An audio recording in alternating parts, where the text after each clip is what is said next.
Les conditions de travail préoccupent de plus en plus les enseignants du Bénin.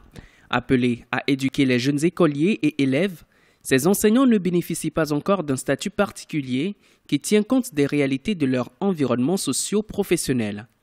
Annoncé depuis quelques mois, le statut particulier des enseignants n'est pas encore adopté par le gouvernement. Les syndicats des enseignants réunis au sein d'un front tentent de forcer la main à l'exécutif. Ça fait 17 ans que nous attendons la révision des statuts particuliers, 17 ans. Et nous avons estimé que le gouvernement, en prenant cet engagement-là, va dans la bonne direction parce que c'est une solution structurelle et non pas une solution conjoncturelle. C'est une solution structurelle qui va stabiliser le secteur du système éducatif de notre pays et le mettre à l'abri des soubresauts réguliers donc, de grèves perlées, de grèves donc, au niveau des enseignants. Et ensuite, ça va permettre aux enseignants d'être motivés à la tâche et de bien s'occuper des apprenants pour que nous puissions donc améliorer les résultats scolaires. L'adoption de ce statut revêt un caractère primordial pour l'école béninoise. Au-delà de l'amélioration des conditions de vie et de travail des enseignants concernés, c'est l'école qui gagne en qualité dans la transmission du savoir.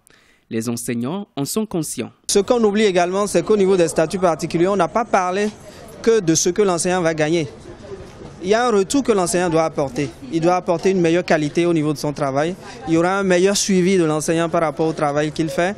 Et je pense que s'il y a qualité et que l'enseignant, de son côté également, est motivé, il n'y a pas de raison que cela n'améliore pas considérablement le niveau des enfants et de façon générale l'école béninoise. Le relevé des conclusions des négociations du 27 mars 2015 entre gouvernement central et confédération syndicale prévoit l'adoption des statuts particuliers des personnels avant le 30 septembre 2015.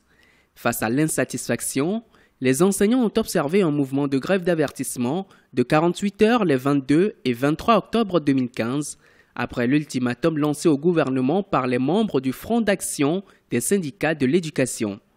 Rappelons que les négociations gouvernement-syndicats sur la question des statuts des enseignants se poursuivent. Les partis se retrouvent mardi 27 octobre 2015 pour une sortie de crise.